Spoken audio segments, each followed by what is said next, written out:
पवित्र बीजक, प्रज्ञाबोध, बसंत 8 पद 2। बसंत 8 पद 2 इस प्रकार है। कपड़ा न पहरे रही उधारी, निर्जीव से धनी अतिरे पियारी।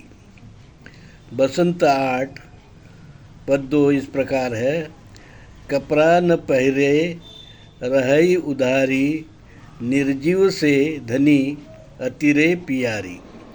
शब्द अर्थ। अब हम शब्द अर्थ जानेंगे। शब्द अर्थ। कपड़ा न पहरे का अर्थ है कपड़े, अंग वस्त्र न पहने।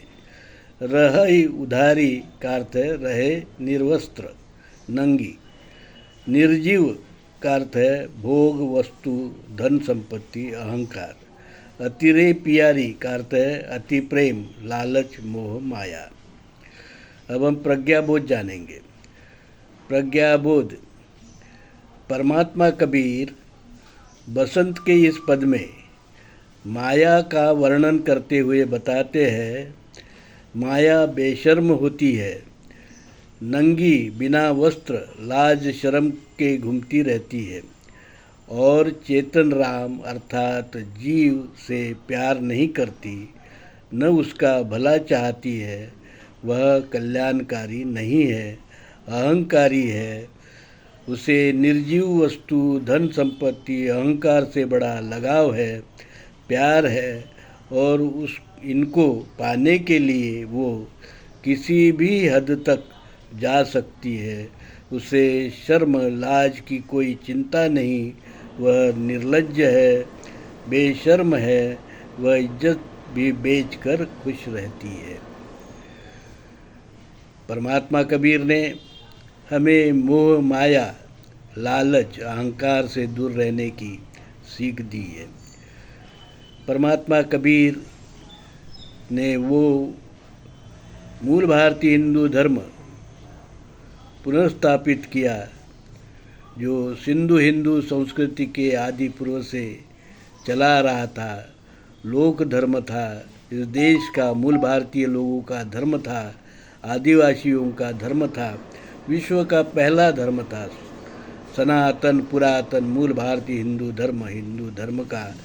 पर दुर्भाग्य से यूरेशियन वैदिक ब्राह्मण धर्म के लोगों ने जब इस देश पर, हिंदुस्तान पर आक्रमण किया तो उन्होंने यहाँ का जो मूल भारतीय हिंदू धर्म है उसको तहस नहस करने की कोशिश की और अपना जातिवादी, वर्णवादी, ऊंच नीच, भेदाभेद, अस्पृश्यता, विषमता, शोषण का अमानवीय धर्म जो वैदिक ब्राह्मण धर्म है उसको हमारे जो पवित्र और शुद्ध हिंदू धर्म है उस हिंदू धर्म के वृक्ष पर अपना यूरेशियन वैदिक ब्राह्मण धर्म की जो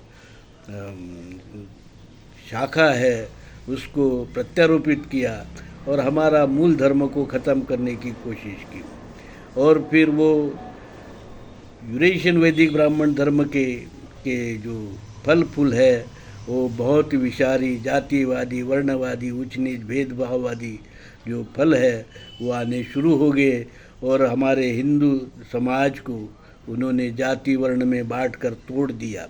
और यहाँ जो है जो खुशहाल लोग थे, जो विश्व प्रसिद्ध हमने सिंधु हिंदू संस्कृति दी है, उसको भी उन्होंने तहस नहस कर दिया। तो धर्मात्मा कबीर ने इस बात को, इस सच्चाई को पहचाना और ये सच्चाई को पहचानने के बाद में और गहन अध्ययन के बाद में उन्होंने मूल भारतीय हिंदू धर्म को फिर से 6वीं, 12वीं, 14वीं, 15वीं शताब्दी में फिर से पुनर्स्थापित किया।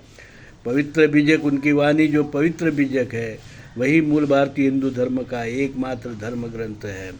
और डॉक्टर अंबेडकर लिखित हिंदू कोड बिल के कायदे, संविधान के कायदे मूल भारतीय हिंदू धर्म के कानून है, कायदे है। और मैं दौलत राम, धर्म विक्रमादित्य, कबीर सत्व, परमहंस दौलत राम, जगत गुरु नरसिंह, मूल भारती, मूल भारतीय हिंदू धर्म विश्वपीठ कल्याण, हमने कल्याण में मूल भारतीय हिंदू धर्म का आद्य पीठ स्थापित किया है, धर्मपीठ स्थापित किया, विश्व का पीठ स्थापित किया है। और जो हमारे धर्म जो पीठ के माध्यम से मूल भारतीय हिंदू धर्म का प्रचार प्रसार किया जाता है और साधु संतों को यहाँ जो है मूल भारतीय हिंदू धर्म के रीति रिवाज, कार्य पद्धति का ज्ञान दिया जाता है। और इस प्रकार से मूल भारतीय हिंदू धर्म आज परिपूर्ण धर्म है। परमात्मा कबीर और उनकी वाणी पवित्र भी जब हमारा एकमात्र धर्म ग्रंथ है, हमारा कानून है हिंदू कोड बिल, और हमारा विश्वपीठ है, धर्मपीठ है, धर्म विश्वपीठ है, मूल भारतीय हिंदू धर्म विश्वपीठ, जिसका मैं जगत गुरु हूँ। हमारा धर्म परिपूर्ण धर्म है, भाईचारा का धर्म है, विश्व बंधुत्व का धर्म है, वैज्ञानिक धर्म है, मानव हितकारी धर्म है।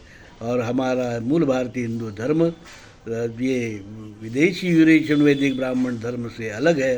विदेशी वैदिक ब्राह्मण धर्म अलग है और मूल भारतीय हिंदू धर्म अलग है।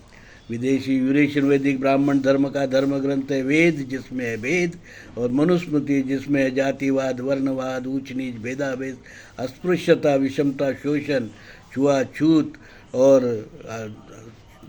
जो अमानवीय विचार, जिसे कुल मिलाकर हम विदेशी यूरेशियन वैदिक ब्राह्मण धर्म को धर्म नहीं मानते, अधर्म मानते हैं, संस्कृति नहीं मानते हैं, विकृति मानते हैं।